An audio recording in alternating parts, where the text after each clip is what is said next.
Olá, estamos começando mais um episódio do Que Passa. Eu sou o Luiz, estou aqui com a Roberta e hoje a gente vai conversar sobre cinema brasileiro com a professora Virgínia Osório e o professor Eduardo Dias. Professores, se apresentem para a gente, por favor. Eu sou Virgínia Flores, o Osório, quatro último.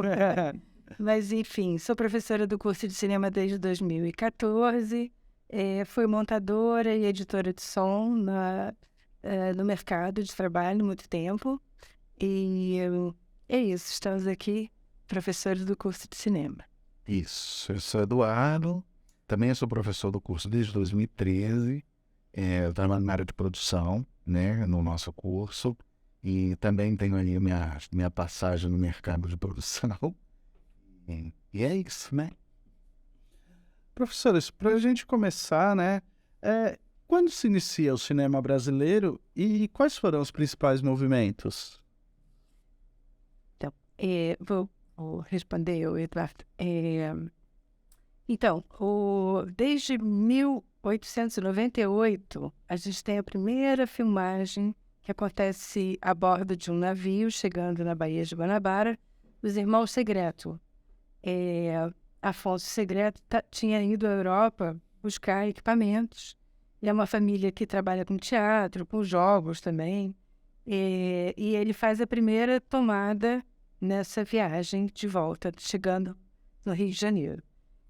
Então, a gente tem, né, a primeira projeção em 1895 e temos a nossa primeira filmagem em 1898. Então, posso dizer que o cinema brasileiro começa aí, porque a partir daí, realmente, acontecem muitas naturais, que chamavam-se os filmes que eram documentários, ou não tinha ainda esse nome, né? Mas que filmavam notícias, acontecimentos da cidade. E os pousados, eles começam um pouco depois, 1906, por aí. Tem um filme que fez muito sucesso, que chamava Os Estranguladores, feito, acho que tinham 17 planos só, mas que fez bastante sucesso. Já era uma ficção, portanto, pousado, né? Que contava a história realmente dos estranguladores que cometeram um crime, né? Bom, a gente tem, então, isso chamou-se a Bela Época. Alguns estudiosos chamou esse período de a Bela Época, e que vai desse início até os anos 30, né? A gente tem aí os ciclos regionais que aconteceram no Nordeste, em Minas, no Rio Grande do Sul, vários ciclos que eu considero chamados de ciclos porque eles eram pequenos atividades que não tinham uma continuidade muito grande, né? Mas que despontava já em várias regiões do Brasil. E isso foi de 1912 a 1930. A partir de 1930 a 1955, a gente tem as chanchadas, onde o Rio de Janeiro sediou a maior produção, digamos assim, né? Depois a gente tem uma pequena aventura industrial com a implantação da Vera Cruz, que foi um estúdio que o Alberto Cavalcante veio para o Brasil para trazer pessoas e montar esse estúdio, né? O que é engraçado é que também já existia, né? O Ademar Gonzaga com a Cinédia já existia desde os anos 30, né? Então, mas era um pensamento de que a Vera Cruz traria uma industrialização para o cinema, que realmente não aconteceu muito, de uma forma muito capenga, digamos assim. Então, esse vai de 30 a 55. Não, mas é importante o que a Virginia está falando, porque assim, todas essas histórias, se a gente imaginar o ciclo, né, e depois desse processo dos anos 30 aos anos 50, o pensamento sempre é esse, o pensamento de conformação de uma indústria, do desejo de conformação, né, de uma indústria. Porque tem o Ademar Gonzaga e o Pedro Lima, eles tinham uma revista que chamava-se Cinearte. E essa revista, ela era... muita gente consegue fazer pesquisa hoje, porque elas estão todas digitalizadas, é ótimo. Mas essa revista ela era financiada por companhias estrangeiras, inicialmente. E eles tinham muito uma glorificação, digamos assim, do cinema estrangeiro. É engraçado como o brasileiro gosta de se mirar no estrangeiro como se fosse o espelho dele, mas não somos. Na verdade, temos outros espelhos para nos mirar. Mas, enfim, então, essa vontade de ser também uma indústria, né, como nos Estados Unidos já vinha acontecendo, né, era uma vontade aí. As chanchadas, inclusive, elas são muito refilmagens de paródias né, de ideias já dentro do cinema. plasmadas no cinema industrial. É interessante porque depois desse processo todo a gente tem né, a virada do cinema novo. Isso. E aí o cinema novo aparece justamente como uma grande contraposição, não só, né, político, estético, mas também com essa forma de pensar a possível industrialização, né, do cinema brasileiro. O que queremos, né? Houveram muitos questionamentos se a gente deveria seguir estética e tecnicamente uma indústria que não era nossa, ou se a gente fazia nossa com o que nós tínhamos, né? Enfim. E junto com o cinema novo tem também um cinema que chamou-se cinema marginal, né? Embora não seja um movimento, porque as pessoas não fizeram manifestos, né, que definiam o cinema marginal, nada disso, né? A gente consegue juntar aí alguns realizadores, né? Mas, enfim, esses são os dois movimentos momentos do cinema, né? Que foi dos anos 50 aos 55, 70, até os anos 70. Né? E aí a gente tem uma grande queda no nosso cinema, né? De 70 a 87 a gente pode... tem alguns livros que na época são antigos, né? Que falam cinema contemporâneo, mas na verdade é contemporâneo daquela época, né? Mas hoje em dia é. E a gente tem cinema da retomada, que Eduardo conhece bem, sabe, fez pesquisa aprofundada. Eu trabalhei no cinema da retomada, principalmente, quando eu trabalhava no mercado, né? É importante dizer que assim, não é tudo tão assim, né? Começa separadinho. As coisas vão acontecendo muito concomitante, né?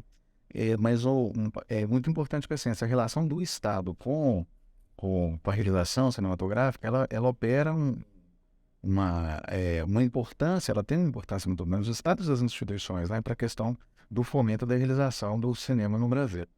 E aí acontece esse momento ali nos anos 90, no começo dos anos 90, de uma ruptura, né? Da presença do Estado no processo de produção de obras audiovisuais, principalmente com a ascensão do CODRE, com a mudança do conterno da Embrafilme, com a mudança enfim, de todo o processo, de todo o aparato que era pensado dentro da cultura, não só no cinema, né? Mas da cultura como um todo. E aí dá uma zerada de produção no nosso país e a gente começa a retomar, por isso que se diz, né, cinema de retomada, porque é uma retomada da produção, é uma retomada do encontro com o público, a partir aí de 94, 95, né, Carlota Joaquim, aquele filme que fica emblemático ali nos anos 90 por essa questão da retomada, mas também tem o Barney is My Business, da Eliana Sober, tem, enfim, né, depois tem as histórias de quadrilho e por aí vai, né. E esse momento é um momento que é interessante, porque ainda assim a gente percebe que a estrutura dos filmes, a característica dos filmes é muito pensada numa lógica de potencial comercial, né? Assim, de pensar o cinema como esse potencial comercial, né? E conquista um potencial comercial que a gente vê grande sucesso, levando até momentos assim de circulação internacional bastante grande, como, né, o Central Brasil, enfim, como Cidade de Deus, que depois vai aparecer ali em 2003. E aí, a partir desse momento aí de 2003 para cá, a gente começa a ver uma super diversidade no cinema nacional, que a gente vai falar mais do cinema contemporâneo, né? Assim, das características desse... Começa também, nesses 2000, começam alguns documentários, né, a entrar no circuito de cinema, né? E ficaram E realmente agora eu vejo assim, o cinema brasileiro coteja, lida com essas duas correntes, digamos assim, né? De cinema documentário e cinema de ficção, e também muito misturado. Atualmente eu vejo, né, os produtos estão bastante. Eles trazem alguma coisa ou de documentário, ou para questionar mesmo a questão do documentário e da ficção, né?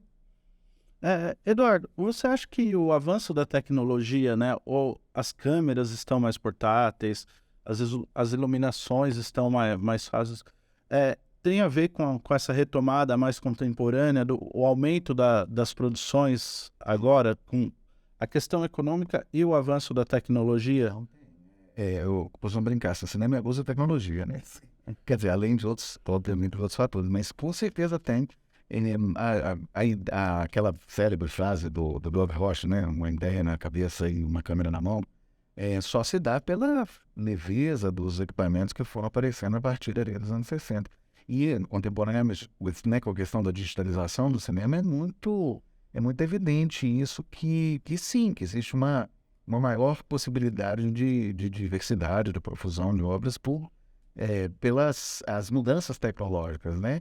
Mas não só isso, a gente tem que pensar que do ponto de vista das políticas públicas, ocasiona também uma grande possibilidade de diversidade, não só as políticas públicas, mas acho que também o ensino do cinema e do audiovisual nas universidades, a profusão de festivais, o pensamento estético diferente nesse momento, né, mais contemporâneo que a gente vê, causa essa grande possibilidade de diversidade. Mas, com certeza, a tecnologia ela é fundamental para se pensar essa possibilidade, né, a leveza das câmeras, a facilidade de aquisição de equipamentos, né? Né, Virginia? Se a gente for pensar antes os rolos, a dificuldade que era, né, para a gente gravar com um rolo só, falando, gente, tem que ser um take ou 2 takes, porque a gente não tem rolo, que o rolo é muito caro, né? A questão da finalização. Sim, tem muita coisa que facilitou, mas existe também uma grande concorrência de fabricantes, né? Então, hoje em dia, quando a gente tinha ainda a Reflex, que era a dominadora das câmeras, etc., isso ficava menos factível de se comprar câmeras. Então, as empresas de aluguel de equipamentos para se fazer os filmes, né? Elas existiam com mais potência, né? Mas, ainda assim, quando você quer fazer um filme com muita tecnologia, né? Você vai ter que empregar materiais de última geração e eles não são baratinhos, não. Né? Mas facilitou sim, realmente. O professor citou Cidade de Deus e Central do Brasil. Então, a gente tem algumas produções cinematográficas brasileiras que estão tendo um maior alcance e, sua maioria, elas retratam uma realidade. Já a indústria estadunidense, ela tem mais sucesso no fantasia, com heróis. Por que isso ocorre? Eu acho que por uma série de fatores. Eu acho que essa questão, né, do ficcional, assim, todos esses cinemas são cinemas de ficção, né? Assim, talvez essa jornada do herói gigantesca que existe nos Estados Unidos, principalmente na indústria estadunidense, porque eles foram construindo de uma forma até competitiva mundialmente, estabelecendo mundialmente essa forma de aparecimento que ficou uma marca registrada, né, do cinema estadunidense. Aquele personagem que vai salvar o mundo, né, assim, esse desejo de unificação do mundo a partir da visão estadunidense. Tem um livro engraçadíssimo do 78, um livro velho, né, do Hannibal, que fala que os cinemas nacionais são uma insurgência contra, né, essa dominação estadunidense. Pode ser porque talvez a partir de reflexos culturais mais próximos às nações, né, as pessoas consigam ter maior convocatória para estar presente. Mas eu acho que também isso é uma coisa que a forma de se pensar o cinema, né? Os Estados Unidos pensam um cinema espetacular. Pensam o espetáculo antes de tudo. Muito efeito, né? Com muita trucagem. E isso é uma característica muito forte do cinema estadunidense. Se a gente vai, por exemplo, no cinema indiano, né? O cinema indiano tem a questão da musicalidade, muito grande, existe uma espetacularidade, mas dentro da, né, da musicalidade, dentro dos números que eles, né, fazem muito grandes, né, com muita gente. E acho que outros cinemas, como o nosso cinema, por exemplo, pensa nisso, pensa qual é a característica, né, nossa, nacional, que possa estar presente nas telas. Não que a gente não tenha cinema espetacular, a gente tem, assim, a gente tem algumas obras né, ao longo da nossa trajetória que, cara, que, né, o próprio, né, o Prova de Elite tem uma característica espetacular muito grande, né, o Cidade de Deus tem uma característica espetacular muito grande. Mas as características próprias, regionais, do nosso país, sempre foi um debate. E também tem uma outra coisa, né, Virginia? O que parte do campo do cinema concorda com um cinema de melhor qualidade, um cinema mais, mas geralmente está vinculado a questões que são questões mais próprias da nossa característica cultural brasileira, né? Sincretismo, né? A questão da diferença social, da multiplicidade racial. E a nossa indústria, entre aspas, porque nós somos uma indústria, exatamente, mas a nossa indústria não está preocupada. Eu acho que a gente tem muito mais semelhança com como que se desenvolveu o cinema francês, etc., que é mais o autor do que o produtor, né? Nos Estados Unidos, o produtor tem porque ele vai investir dinheiro ou ele vai angariar dinheiro para botar no filme, etc. Então, nós somos muito mais ou dependentes do Estado ou muito mais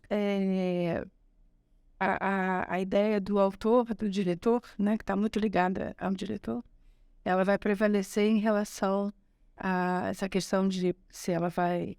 Não é que a gente não queira estar disputando o mercado, não é isso, mas é que a ideia principal está focada dentro da ideia do diretor e da autoria, né? Eu acho que isso é uma diferença bem grande. Eu acho também tem uma coisa, o cinema espetacular, né, os cinemas de filmes, né, de grande bilheteria estadunidense, requer um investimento muito alto em tecnologia, né, e essa expertise realmente os Estados Unidos têm, assim, uma expertise tanto de tecnológica como uma expertise financeira, né, os produtores têm muito dinheiro né, e as produtoras têm muito dinheiro para colocar nos filmes, não é a nossa realidade, a gente não consegue, né, colocar tanto dinheiro assim para realização nos filmes, e a gente tem menos expertise tecnológica, menos do que essa tradição aí que os Estados Unidos têm, né?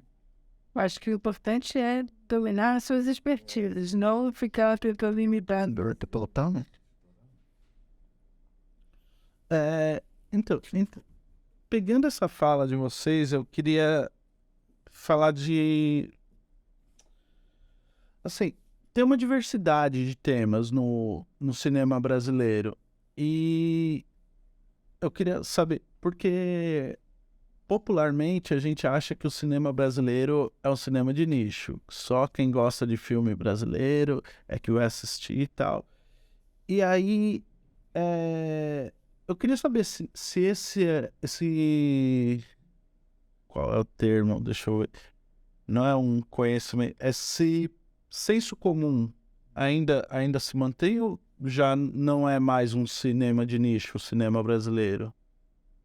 Eu acho que tem uma questão que é o seguinte,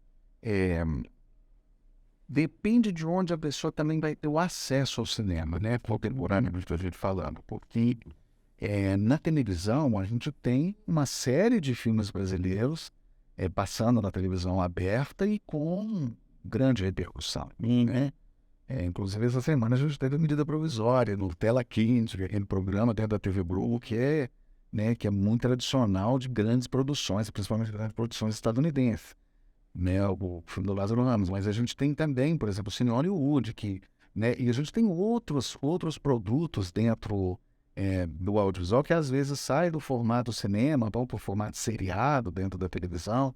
Então eu acho que assim, a televisão ela tem um papel e uma ação dentro da lógica do cinema brasileiro que que aí talvez esse senso comum não apareça como um possível cinema de nicho. Mas eu concordo com você quando a gente imagina assim, um cinema brasileiro menos comercial, um cinema que está mais voltado para uma lógica autoral, ganha essa tipologia desse nome cinema brasileiro e aí sim possa aparecer como um nicho, né? Não sei, eu acho que é mais ou menos por aí, né, Virginia?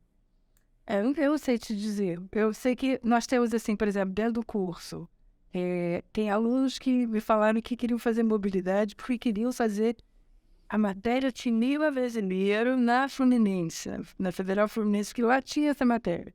E no nosso curso nós temos cinema mundial e cinema latino-americano, com 4 semestres, essas matérias. Mas, enfim, ela estava muito interessada, enquanto estudiosa que está fazendo sua formação em cinema brasileiro, né?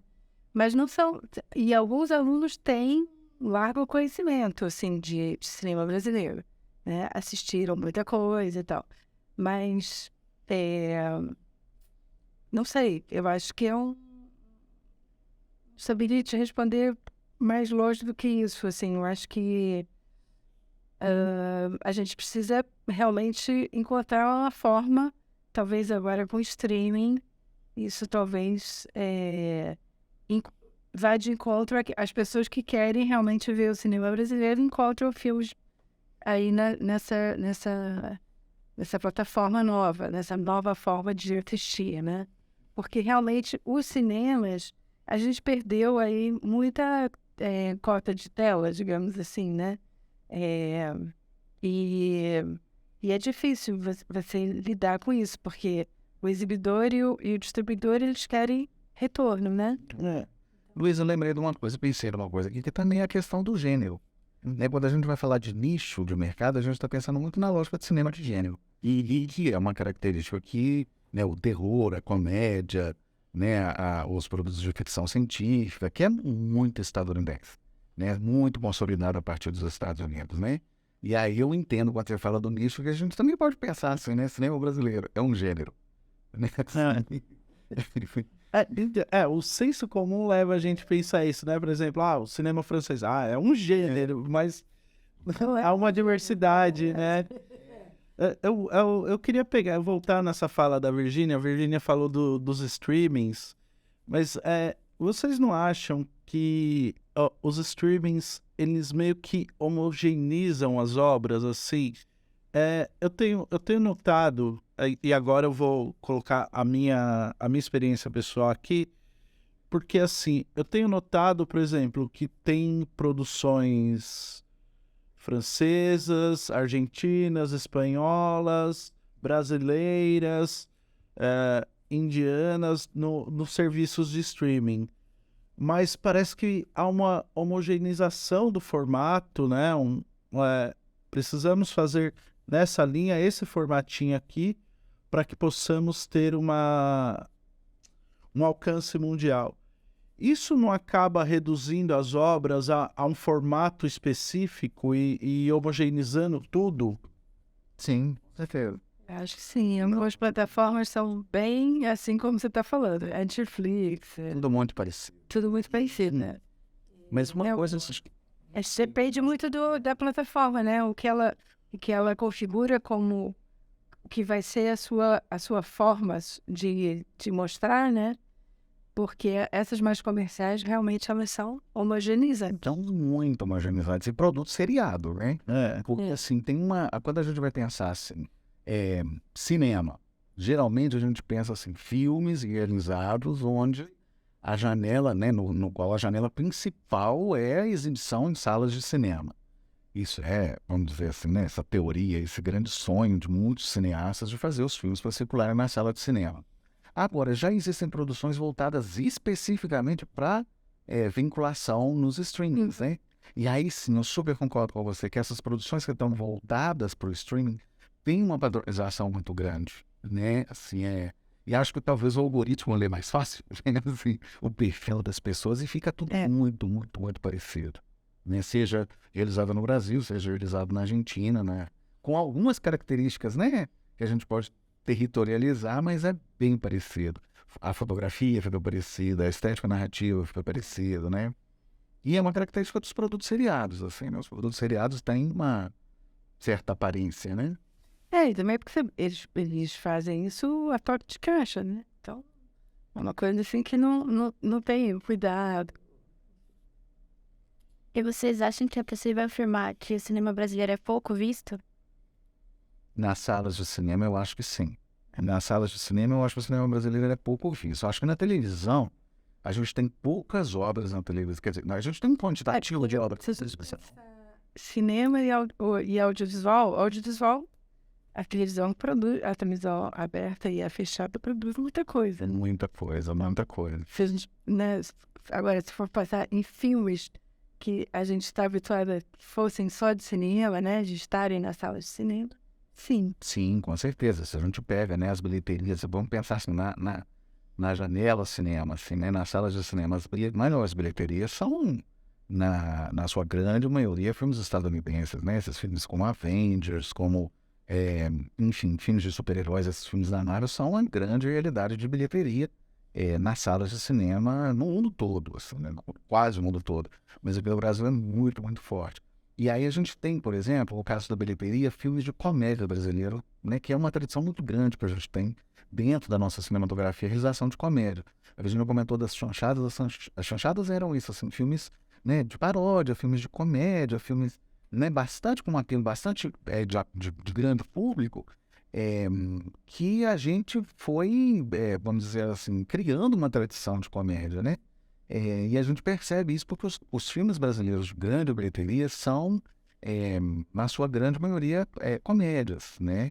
A gente vê os filmes do Paulo Gustavo, Minha Mãe, né, uma peça 1, 2, 3 como grande bilheteria. A gente vê, né, De Pernas pro Ar também como filme de grande bilheteria. A gente tem a gente até brinca atualmente, né, as neochanchadas, né? Os filmes assim, Até que a Sorte Nos Separe, SOS Mulheres ao Mar, enfim. Aquele quantitativo de filmes hoje que são bastante vistos na sala de cinema, que depois na televisão também são bastante vistos, eles têm um apelo muito grande comercial nas salas de cinema.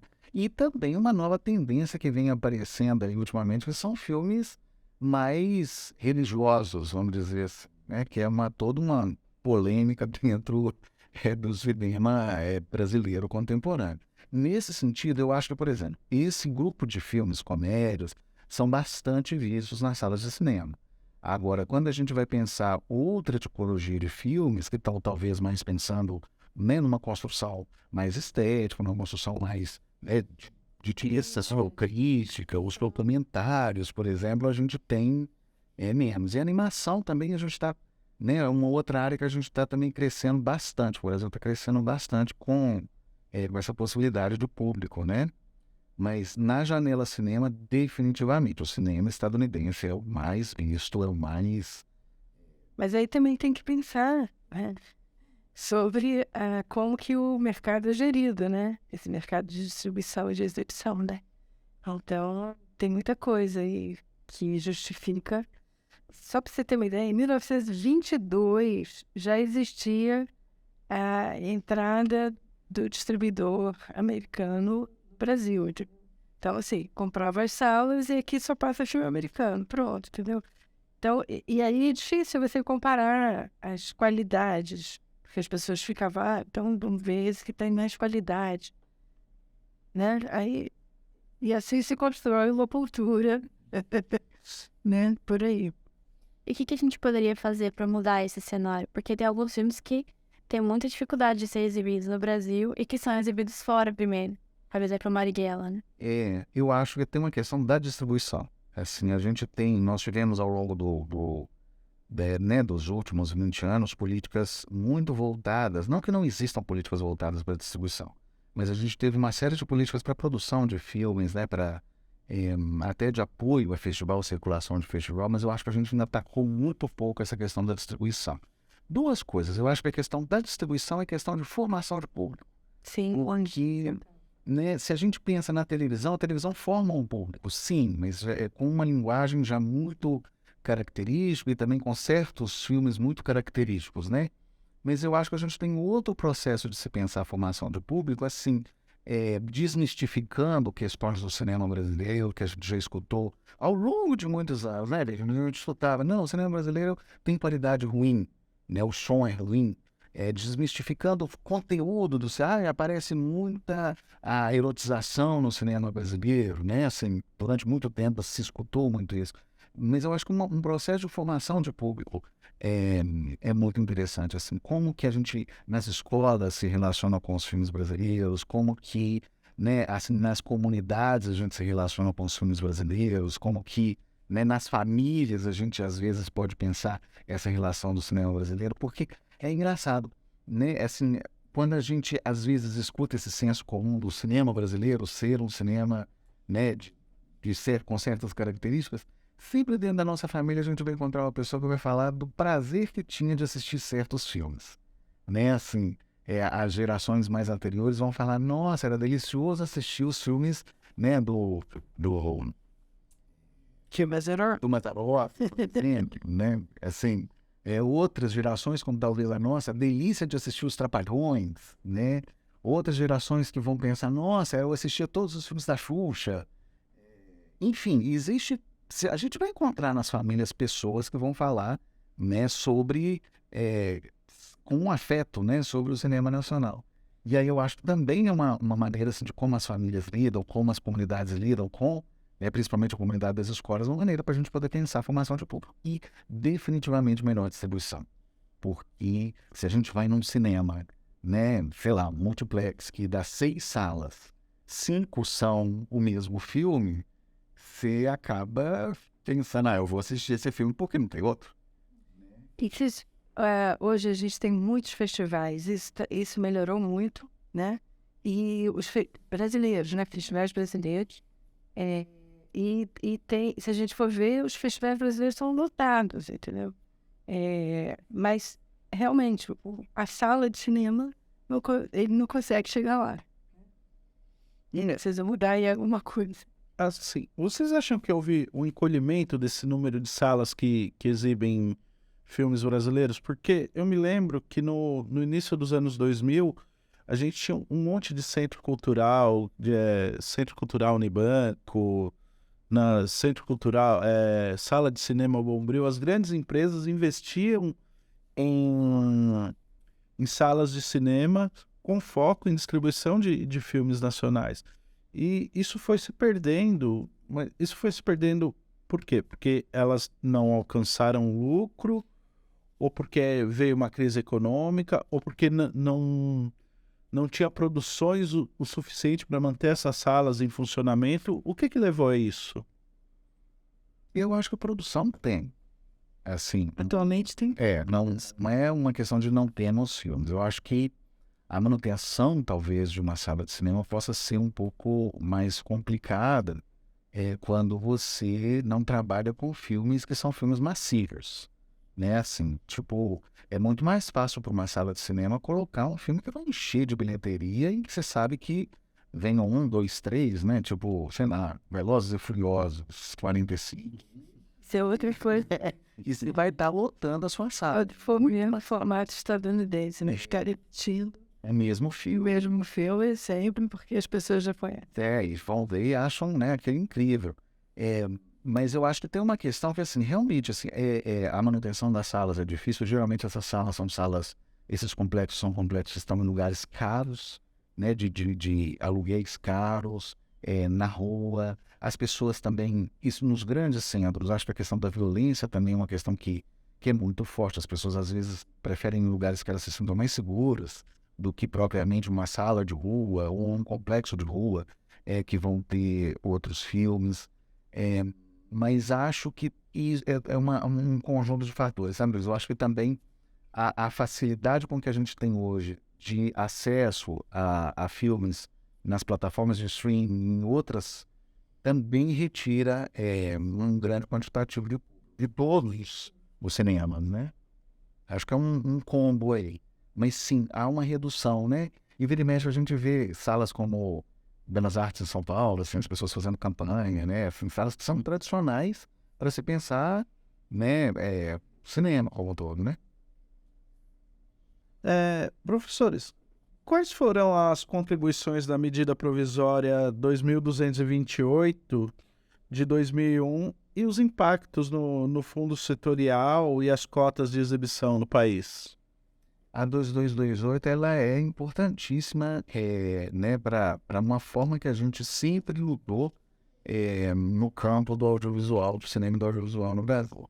A 2228 ela cria a Ancine, ela cria Regulador. isso, que é a agência reguladora, né, do cinema que a gente Assim como tem a Visa, não sei, sim. tem. A Ancine é esse lugar que a gente vai ter o regulamento, o fomento, né, a observação do campo do audiovisual em termos de geração de emprego e renda, em termos de geração de riqueza, né? Que é super importante o funcionamento dela para isso. A gente vai perceber que também na medida provisória de 2018 é criado o Codecine, que é um tributo assim, específico para ser utilizado para investimento em obras brasileiras. É onde aparece o fundo setorial. E a gente observa a importância do fundo setorial e a importância dessa ação a partir da medida provisória, a partir, né, da retificação do fundo setorial aí, né, 2006, 2007, a partir do acúmulo que vai dar, né, o crescimento do fundo setorial, é que de 2011 para cá a gente vê um aumento muito grande e uma regularidade de investimento, não só em produção de obras, mas também na formação de pessoal e na circulação, né, das obras audiovisuais. Ainda que menos na circulação e na distribuição do que propriamente na produção de obras. Mas a gente consegue ter uma regularidade de produção. Cinema é caro, né? Fazer cinema é caro e é um investimento de risco, né? E assim, o Fundo Setorial ele trabalha com o fomento direto, com a participação direta do Estado. Claro que ele tem alguns mecanismos que não vai ter tempo aqui, né, de comentar, mas ele é importantíssimo para isso, para a consolidação de produção e para a variedade dessa produção. É bastante importante. E a gente tem, dentro da Ancine, esse olhar sobre essa forma de regulamento. E também a questão da cota de tela. A cota de tela é outra coisa importante, que é uma medida, a gente falou, né, da formação de público. A cota de tela também é uma medida interessante, porque ela coloca certa obrigatoriedade de exibição de obras brasileiras nas salas de cinema, que é muito inspirado no modelo francês, né? Assim, o modelo francês é relativamente exitoso com relação a isso, que ele consegue manter pelo menos 20%, né, de público, assim. Mas Os cinemas são obrigados a exibir obras francesas. A nossa é bem... Eu não sei qual é a gente varia, a gente tem uma média, às vezes, anos de 13%, já chegamos em 2003, o ano da euforia, acho que as pessoas falam, né, em 20%, mas varia, a gente tem uma variação aí entre 13% e 18% de mercado, né? Eu queria aproveitar essa sua fala sobre a Ancine, né? Você falou do fomento, e uma das grandes críticas que a gente tem ouvido também por aí é o Estado fomentando a cultura como um todo, né? Eu queria que você explicasse para a gente a importância para o Estado nesse fomento da cultura, em especial do cinema nacional. Por que é importante para o Estado que ele fomente o cinema? Você quer começar, Virgínia? Bom, eu acho que qualquer Estado deveria estar defendendo os seus valores, os seus pensamentos, né? A maneira como o povo, em geral, atribui os bens imateriais, né? Que a gente não consegue palpar, mas a cultura, ela é permeada por bens imateriais e materiais, né? Então, se você não tem uma política que o Estado, de alguma forma, construa uma identidade nacional, digamos assim, né? Você fica à mercê dos outros países, entendeu? Completamente entregue no seu dia a dia, né? No que você consome, como você consome, né? Então, acho que é absolutamente importante que o Estado tenha, faça a manutenção, digamos assim, né? De tudo que é da cultura de um determinado país, né? Isso aí envolve muitas coisas, né? Patrimônios históricos, entendeu? O próprio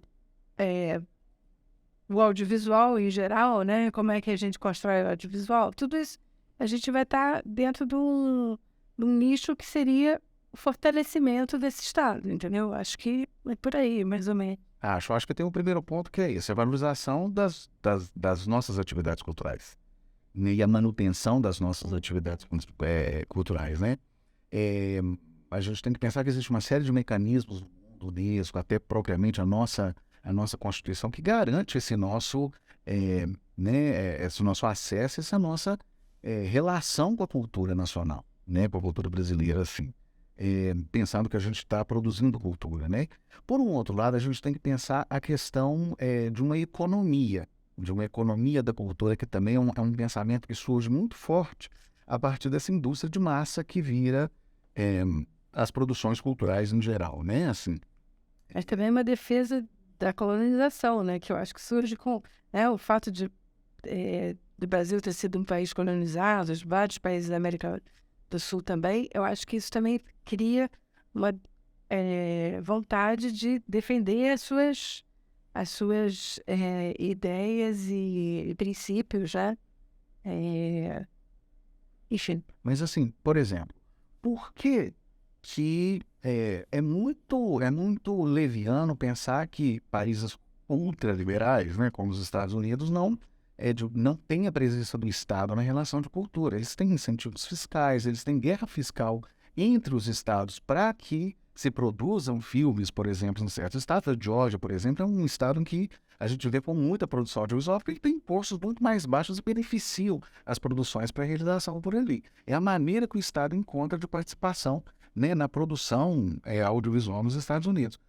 A gente também precisa disso porque nós temos uma competição muito ferrenha quando a gente vai pensar na economia da cultura, né? E nós não conseguimos, por exemplo, nós temos a televisão. A televisão, sim, a gente tem como, né, uma forte indústria, como, né, uma grande mola propulsora aí na questão de realização de produtos audiovisuais, de disseminação de cultura, mas as outras artes e as outras, vamos dizer assim, as outras janelas são muito mais difíceis de fazer frente a essa competição dentro de uma lógica de economia da cultura, né?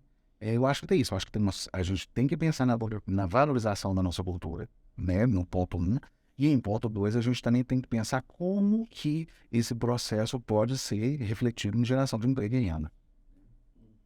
Eu queria só fazer uma colocação. Você falou da presença do Estado norte-americano, né, nas produções de cinema. Estava lendo um artigo agora, eu não me lembro de quem, mas um dos maiores financiadores desse filme do Top Gun, esse último que saiu, foi a própria Força Aérea Americana. As Forças Armadas Americanas investem em cinema, né? Cinema.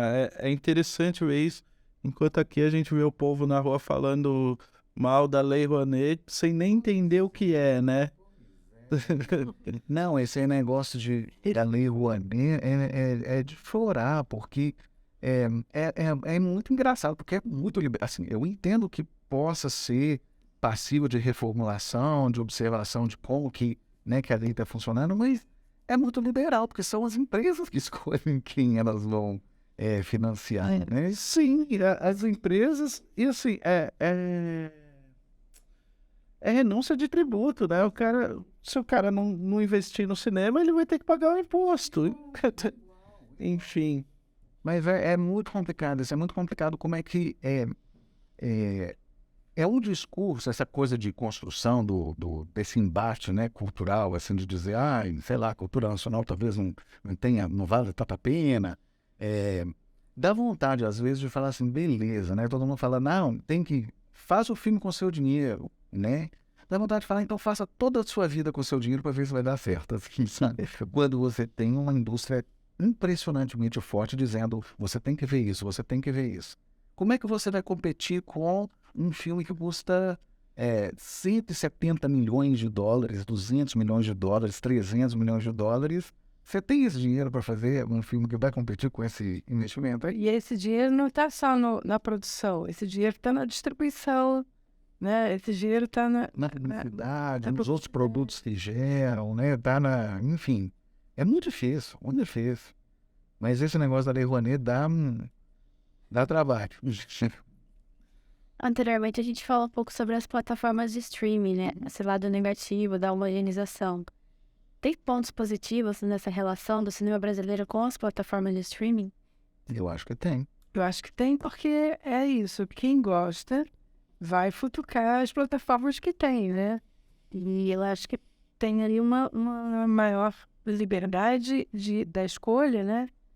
Porque realmente, se você tem dificuldade das salas de cinema, aí nos streamings tem bastante coisa entrando, né?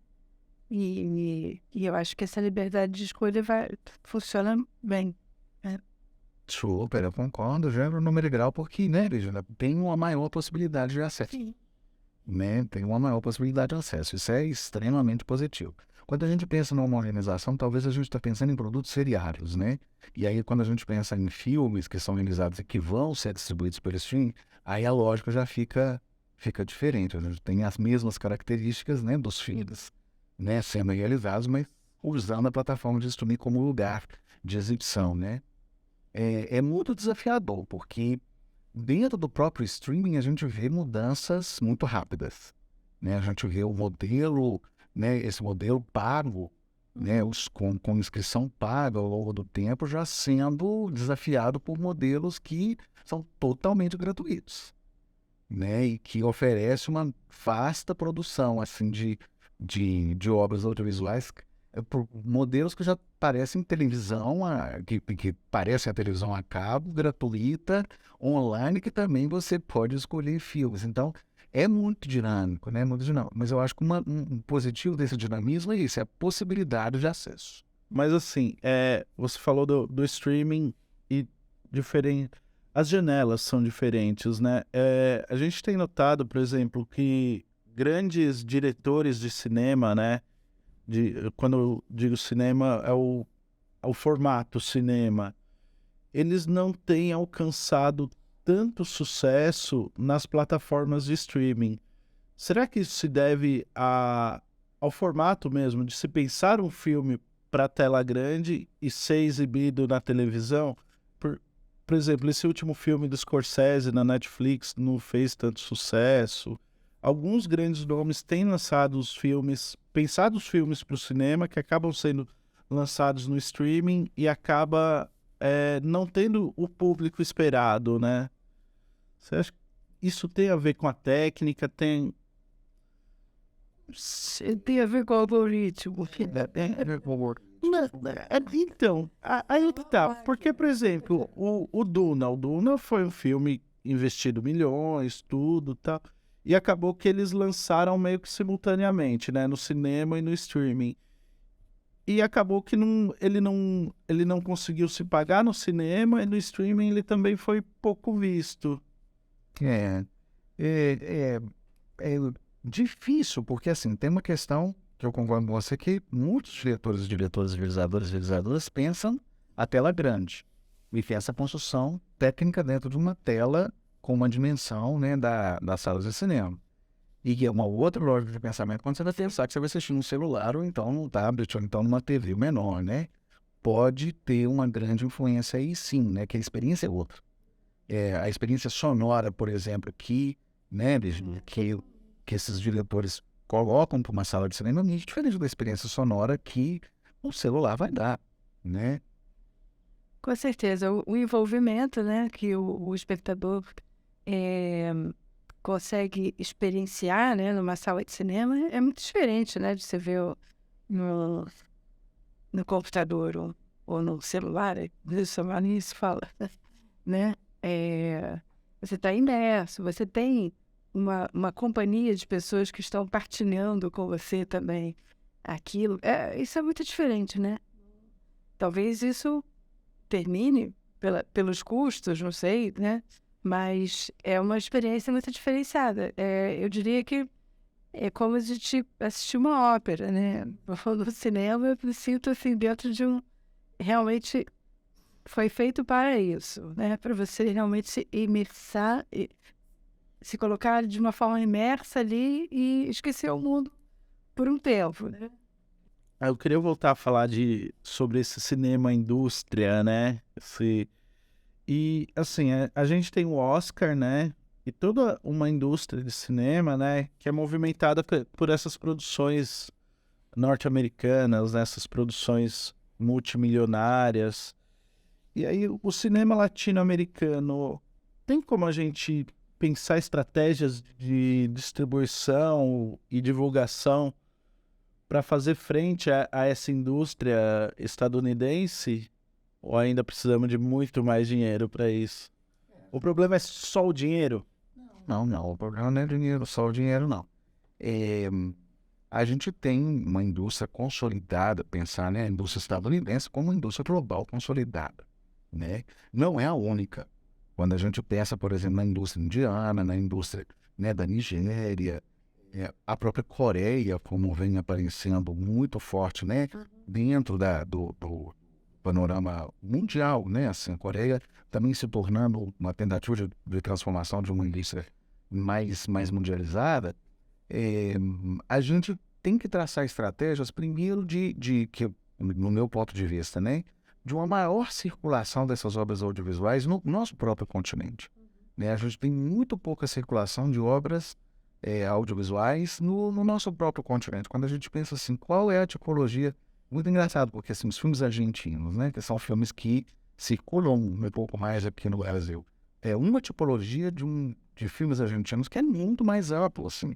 A gente poder pensar a quantidade de filmes que realizam, as características diversas, né, que o cinema argentino apresenta. Mas assim, a gente tem muito acesso aos filmes, pouco acesso aos filmes colombianos, muito pouco acesso aos filmes realizados no México, muito pouco acesso a filmes realizados no Peru. Eu acho que com o aumento dessa circulação no nosso continente faz com que a gente possa, né, ter uma maior coesão, vamos dizer assim, de circulação das obras audiovisuais, né?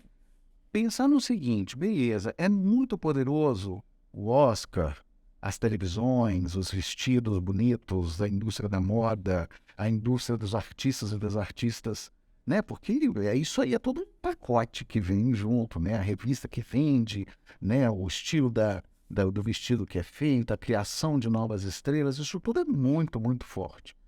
Tá, mas como que a gente pode... Nós temos um paralelo que é a televisão na América Latina, que cria também, de uma certa forma, um star system, né? A esses moldes, assim. Mas tem uma coisa que eu acho que, mais uma vez eu vou dizer, assim, a questão da formação de público é essencial, e de formação de públicos, né, assim, é essencial, e de uma maior distribuição e melhor distribuição e circulação dessas obras aqui no nosso continente.